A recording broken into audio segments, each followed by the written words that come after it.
Most people are living someone else's life and they don't even know it. They're building businesses, relationships, and pursuing goals based on what they think they should want. And today in this video, I want to share with you what it takes for your life to take off, based on profound wisdom from the book Conversations with God, in my own experiment in spiritual adventure, testing these principles in my life. And it's probably not what you think. Hi, my friend.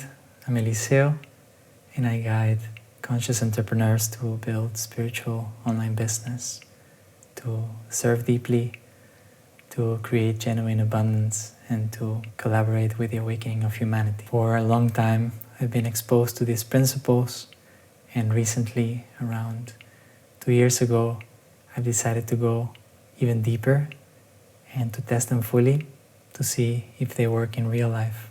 And what I've discovered is that there is one foundational truth that makes everything else possible.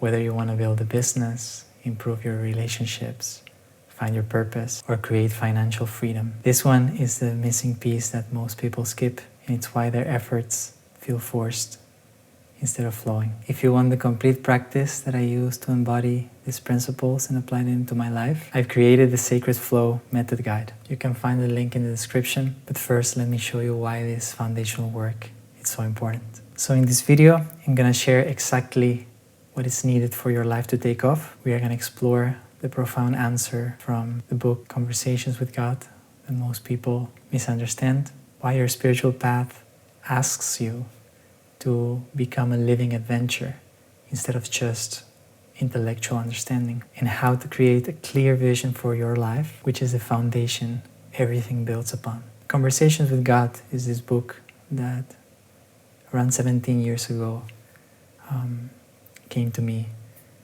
found me in the midst of an existential crisis when I was 15.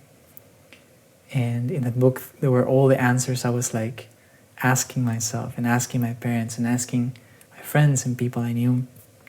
But nobody seemed to be able to answer them in a way that it will feel right for me, that it would resonate in my heart. And then this book appeared and it blew my mind away. It's just like all the questions and more that I deeply needed to have an answer for, they were there.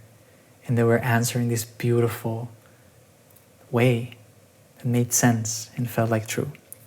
And I started to read this book again recently, and I want to share with you a little part of it.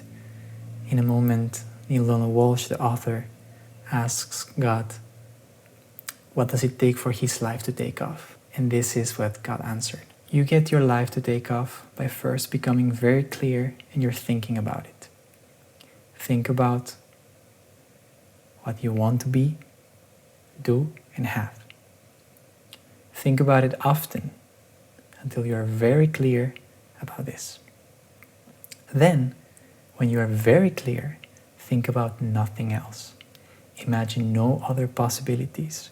Throw all negative thoughts out of your mental constructions. Lose all pessimism. Release all doubts. Reject all fears. Discipline your mind to hold fast to the original creative thought. We are the creators of our reality, and the way we create reality is through the power of our thoughts, our words, and our actions. What we think, what we say, and what we do. But most of us, first of all, don't know who we want to be, don't have a vision for ourselves. The vision may be vague. And even if we have a vision, sometimes fall into the trap of forgetting about it and just getting affected by whatever is going on in our present reality, and we are reacting negatively through our thoughts, our words, our actions. We start thinking, speaking, and acting out of alignment with our vision. And basically, the way that the universe operates is that it gives us, it's like a mirror of our internal state. So when we have this vision and we want to start living that vision in order to manifest our vision, very important for us to already inhabit that vision through our imagination, through our thinking, our words, our actions. Not as if it's something in the future that we want to get, because if we want something, the universe gives us wanting that something. If we have it already, the universe gives it because we already have it.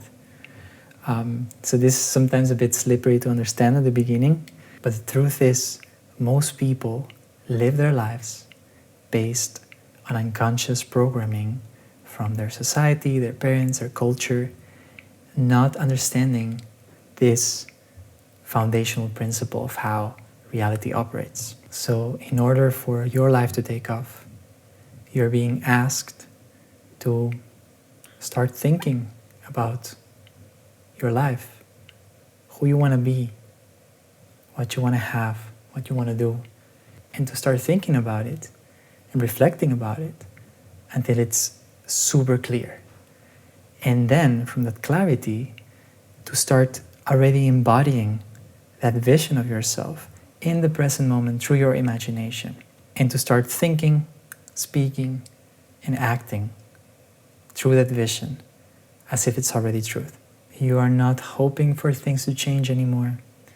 You are not looking for something external to complete you. You are not looking even for this whole exercise to work, because it's already working. You're already in that state. You're in the state in which you don't need the things you're imagining or manifesting to actually happen. You don't care about that because you're really living that reality inside of yourself. And I would love to share here a bit of my personal story to see if it resonates with yours. When I came across this exact wisdom that I just shared with you, and when every time I read this book, Conversations with God, I feel peace, it resonates, feels truth in my heart. As I'm recording this, I am feeling that peace also. But then fears kick in. This is not the way we were taught by our parents and society and religion that things actually work. So this truth that is felt and it feels right is in conflict with our programming, with our ideas of how life works. And when we now it's easier, like more people are exposed to these things, more people are waking up, so it's easier than ever. But for example, when I was just reading this book and I would share this with people, they would tell me why I was wrong, why that is not true. And I felt scared that I was being misguided by this wisdom, that it was not true, that I was delusional to believe this. So there were a lot of doubts there. And all those doubts throughout my life led me to live this truth. I always believed this was true, and it always resonated with me. But in practicality, I was not living as if this was really true, because I didn't dare to embody it, because I had all these doubts. I didn't dare to believe this fully. And what really changed and deepened my spiritual journey was actually to start building my business, my online business. And this is why I love online businesses and why I teach people how to build online businesses, conscious online businesses. It's because they are a platform not only for discovering your gifts and extending them to others and serving powerfully and getting compensated on the level of money by that, and just improve the world through your honest service and your impact. Because on top of that, your business challenges everything that is not true inside of you, challenges every limiting belief, every doubt you have, and it becomes a mirror of your own energy, of your own inner state. And I remember when things were not working out, I was not signing clients, I felt stuck and overwhelmed in my business. I connected with a spiritual truth, a deep spiritual truth, which is everything is energy. So what if the problem is not to be found at the level of actions, the level of outside reality, tasks, at the level of writing content or the things that I know I want to do to build my business, but in how my energy works, how aligned am I, and how aligned am I to my vision. So I was exhausted at the time. Things were not working for a long time. I've experienced burnout a year before that or so, or 2 years before that. So I knew what happens when I keep forcing myself, and I didn't want to go back there. So I was faced with, I want to say now 2 options, but it's only one, I guess, because I will share them with you. Like the 2 options was, am I gonna keep forcing things and burn out again and just break myself in the process and just also maybe kill this path, because like I really wanted to build an online business, felt really right in my heart, but I know it's not gonna work. I'm gonna destroy myself in the process and I'm just gonna maybe give up. Or will I dare to jump into the adventure? And this didn't make sense from my mind so much, but it did in my heart, of aligning my energy first, getting myself aligned, and trust that if I am present, I am aligned. If I have a clear vision for my life, somehow that alignment is going to translate into building my business. And I, of course, decided to go with the second option. The first one didn't make sense. And I remember feeling relieved and excited and terrified because I was just jumping into the unknown. And now, about a year and a half or so since being honest with myself and making this decision, I am at the point in which I am guiding currently 3 clients one-on-one, and I've guided many in the past, and I've guided workshops also live in Argentina and Belgium, and I'm in the process of scaling my business, and all from alignment, just from working on my energy, talking to people, and making aligned invitations when that happened, just feeling what needs to happen and taking action, aligned action. And I've never felt better in my life, neither. Daring to jump into the adventure of testing for myself if this is true or not changed everything and gave me the permission to walk this path. And a year and a half after diving deeper into it, I see the results and they are amazing. And that's why reading about spirituality, it's not enough. I read so much about it in my life, and now after running the experiment fully, and of course I can always go deeper, that's the thing, and the depth never ceases, and there is another layer for me to cross and to dare to embody this on a deeper level, and that's part of my work. But just when my only access to spirituality was just reading about it, and even when I was reading Conversations with God, and when I would just read it, I would feel something deep inside of me. I was very young, and I was eager to live those truths, but I couldn't, and I didn't know how. There was so much resistance, there was so much doubts. But I believed this, and when I would talk about it with people, I would just share what I understood and what I believed, but I was not, what I believed in my life were 2 different, like they were separate, I was not embodying this in my life. I was not living by those truths. So today in this video, I also want to encourage you, if the spiritual path is something that calls you, excites you, brings you peace, to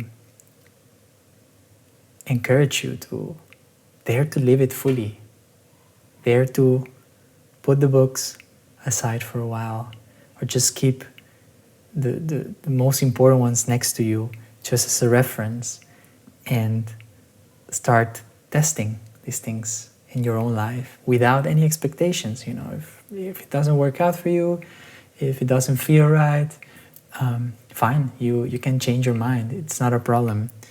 But on the other hand, don't have expectations, go deep into it, and you may find something incredible that you only were able to find it because you dare to just run the experiment and see what happens. And that's when spirituality becomes something you experience and your own experience, not depending on what other people tell you about it.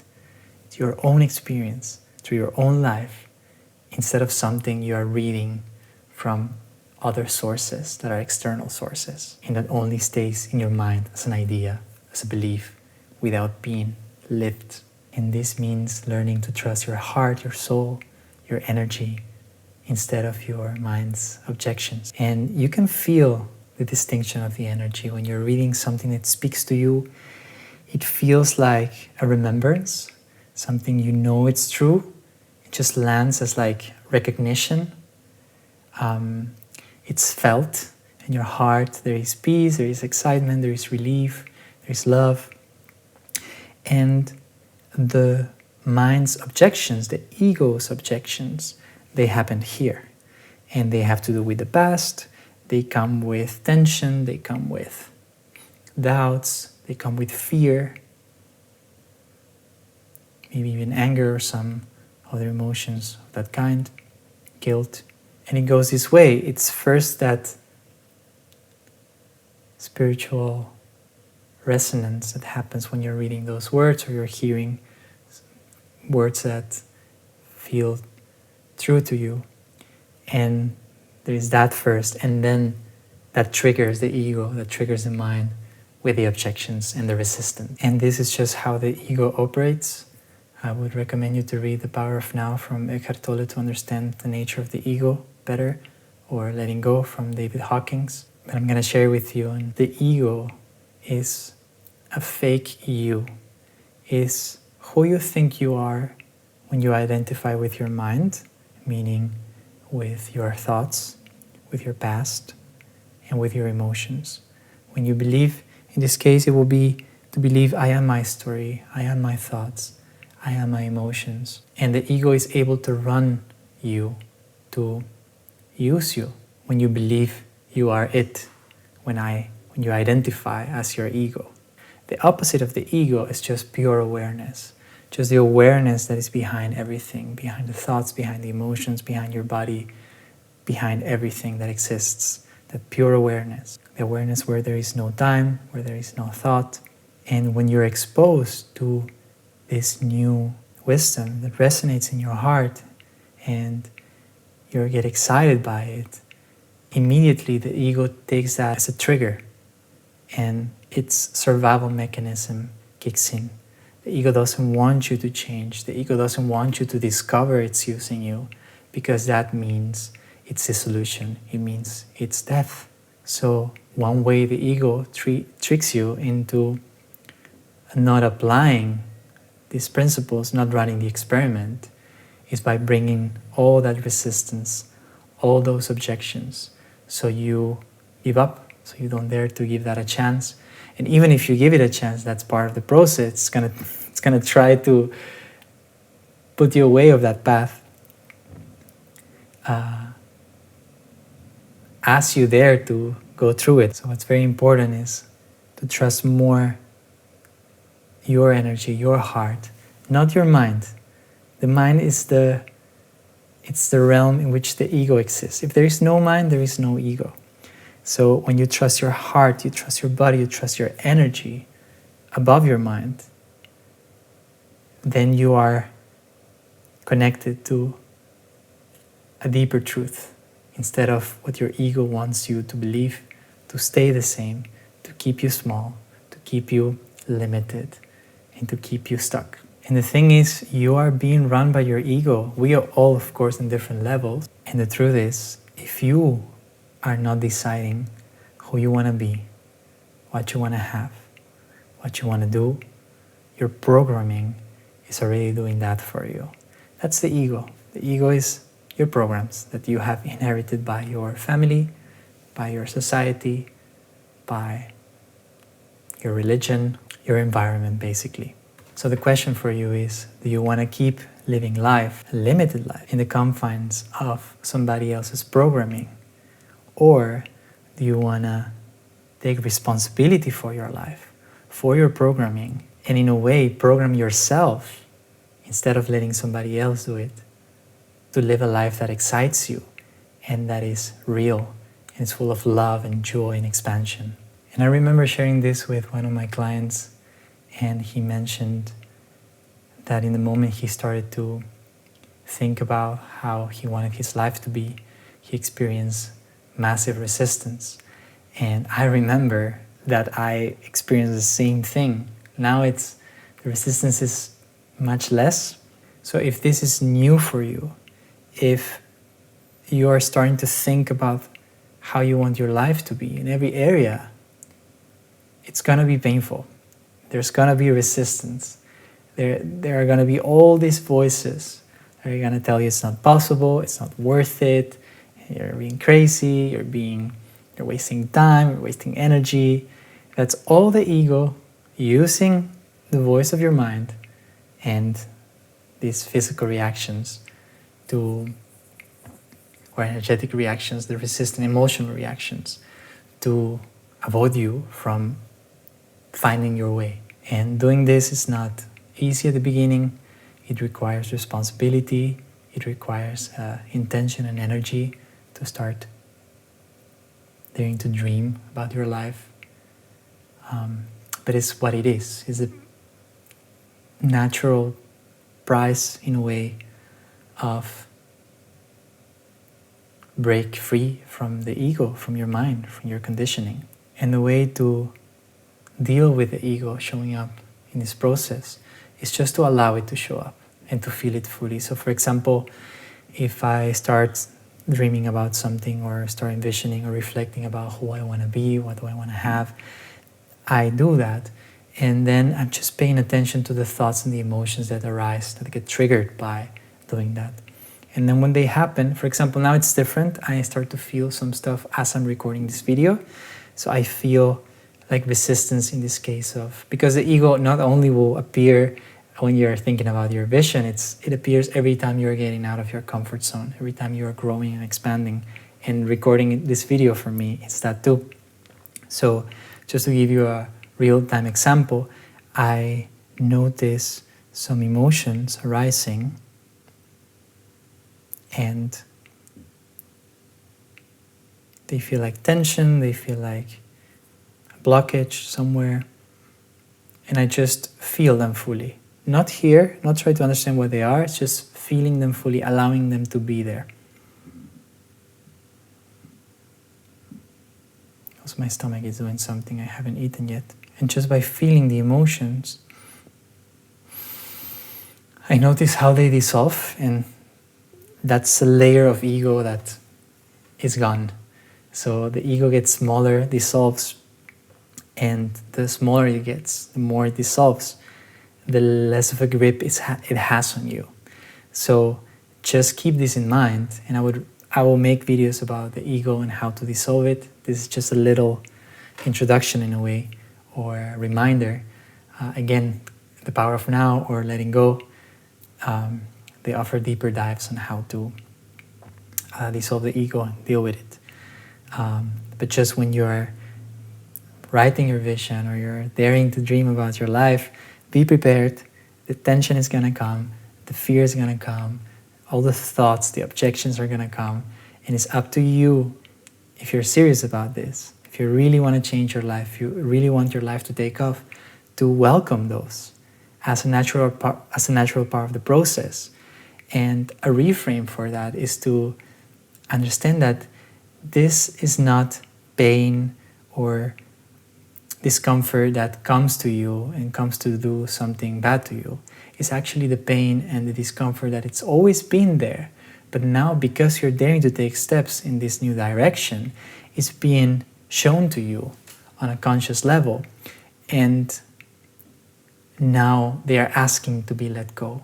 It's like they're asking to be let go for you to become more the version of you want to be. So instead of trying to push them down, what keeps them there and makes them grow is like, oh, thank you for being here. Easier said than done, but the more you do it, the more you're going to see this is true, and it's going to give you the experience, your real life experience, that this is how it works. At least that's how I'm experiencing it now. Every time these feelings come, before I was scared of them, but now it's like, oh, they are ready to be let go, let's feel them fully, and I'm free from them. So just allow them to be there, feel them fully. There's nothing to change, there's nothing to reject, there's nothing to push away. Just feel your emotions fully without your mind and see what happens. Don't even do it to dissolve them, because then you're bringing an expectation. Just feel whatever is there fully. It's just an energy, it's just an emotion. Another layer gone, and you're ready to dive deeper into the exercise and the adventure of deciding who you want to be and how you want your life to look like. So to finish, the last thing I want to offer you is some questions for you to start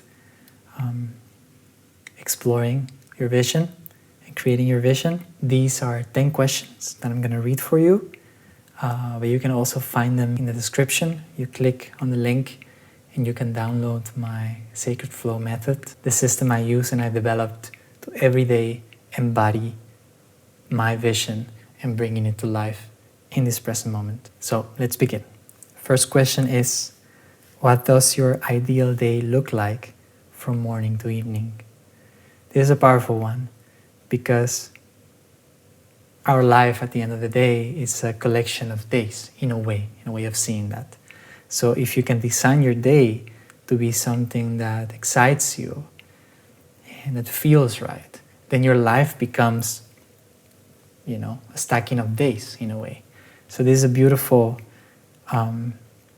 question to start envisioning how you want your life to be. Then the second question is, how do you want to feel in your body and energy most of the time? Like how you want to feel, how you want to experience this moment in your body.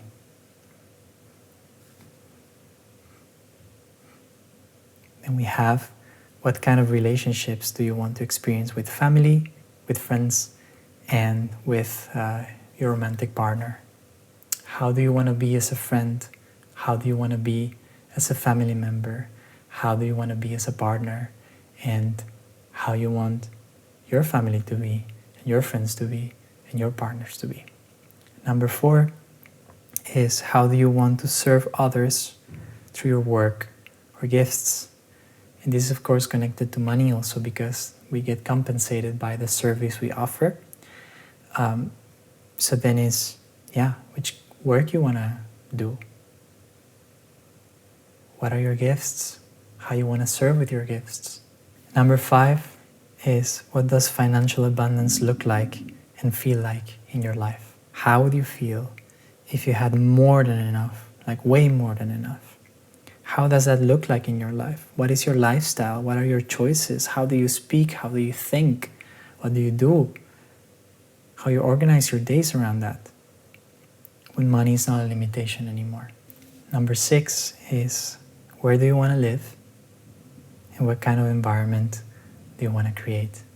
Do you want to live in the countryside, in a big city? What's the kind of, you want to live in a house, in an apartment?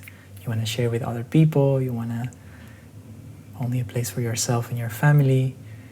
Which style is it? How you want it ornamented? Which kind of materials you want your house to be made of? It's all for you to play and explore and have some fun. Number 7 is, how do you want to express your creativity and authentic self? How does it look like you being creative and authentic, really you? How does that look like in your life? Which activities do you do? How you show up in life? Number 8, and I went ahead of myself here, it says, what kind of parent, partner, or family member do you want to be? And I asked you this question when we were in number 3, where I said, which kind of relationships do you want to experience with your family, with your friends? So this is more the angle of who you want to be, how you want to show up in the context of family, of friends, of your relationship, or your kids even. Number 9 is, what impact do you want to have on your community and in the world. This is more about the bigger picture. How does your impact look like in your community, in the world? It's a natural extension of you being fully yourself, doing the work you love, having deep relationships in abundance. And finally, number 10 is to bring some perspective, is when you're 80 years old, looking back, what will make you feel most fulfilled about your life? And this one is meant to cut through all the noise, all the distractions, and just imagine yourself, you're 80 years old or 90 or 100, I don't know how long we're going to live. I don't know how the world is going to look like in, the next 50 years, 30 years, 60 years, I don't know. But when you look back, what fulfilled you the most about the way you live life? So the more specific your vision becomes, the more emotionally compelling your vision becomes, the more real it becomes. And then it's easier to embody it. The key here is to make it fun, to make it a game. I was talking about this with another client last week, and I remember I shared with her about starting to craft her vision, and then she told me something like, when she starts thinking about her life, she was not allowing herself to dream big, because immediately the objections of the ego, of the mind, will come. It's like, that's not possible, you're delusional, I don't see how that's going to happen. Fair enough. And what I shared with her and what we ended up doing is, let's make this a game. This doesn't need to become real. This is just, let's allow ourselves the space, the opportunity to play, to dream as big as we want, and then we'll see what happens. But let's not cut our imaginations down. Let's not censor ourselves even before thinking about it. It's the same with creativity, with music, with writing, with everything creative. If you are like judging yourself as you're creating or as you're making music, it goes nowhere. But when you just don't give a fuck about anything, and you just are, and you sing a melody, or you play a rhythm, or you just write a voice note, or just explore an idea with your keyboard, there's later time to refine it. But if you don't allow yourself the gift of playing, then you are letting your ego come in the way, and this exercise doesn't flow and doesn't feel right, and it's not gonna work. So don't let this overwhelm you. It's something to have fun with. Take one question, make it very small, and just start. And the beautiful thing is, you don't need to sit down in one time and in 2 hours write your whole vision. Your vision always evolves also with time, because it's just a work in progress. It's like a living document. You have a vision for yourself, you start embodying it. You can use the sacred flow method to embody it in a simple way, and you start getting out of your comfort zone, and you start making different decisions and living a bit of a different life. And getting out of your comfort zone is going to reveal things of you that you didn't know about yourself. And then based on the things you are discovering, your vision is going to change. I thought I wanted to be many things in my life, and pursuing them showed me that I actually didn't want them really. And every attempt to find my way in life led me to where I am today, which is I'm guiding people for a living. And the thing is, I never thought this was possible, or that this was, that this was my calling. But just pursuing everything else led me to this place. So just start where you are with the vision you have for yourself today, and just live life and reflect on what you discover about yourself, about the world, and just let your vision evolve together with you, with your awareness of who you are, how life works. So the more you dare to live your adventure instead of following and being limited by what your programming tells you, the more you get to see what's really real for you, experientially, directly. And that's something that changed my whole approach to my spiritual journey, and I decide for yourself that you get to explore for yourself, see what's true for yourself, and gather that first-hand evidence to help you make your new choices about life. Your life is going to change when you dare to choose it to change.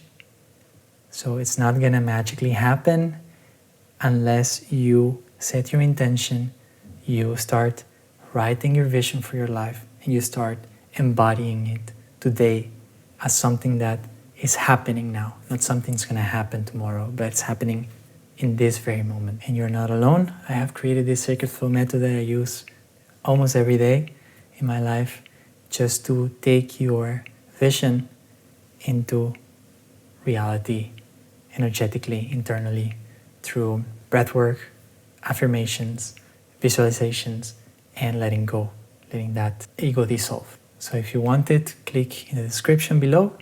You will find the document there and you can start applying it today. Before I leave, I want to ask you a question, and it's, what is one area of your life that you feel needs the most attention right now? What is the first area you are going to reflect on and start creating a vision for?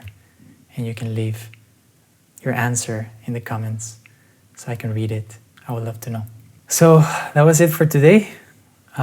You don't need to have everything figured out. You just need to start where you are and let that evolve through playing and allowing yourself that freedom. You create your first iteration and then you update it naturally as new insights come, and it will evolve together. Your vision evolves together with you. We are living in crucial times for humanity. Humanity is waking up. So your vision, your embodied vision, is very important for all of us. And this is the perfect time to start exploring it and living it. What are you feeling right now?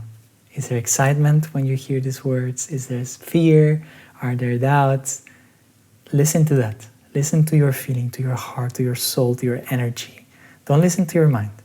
Listen to your body, how your body is reacting to this.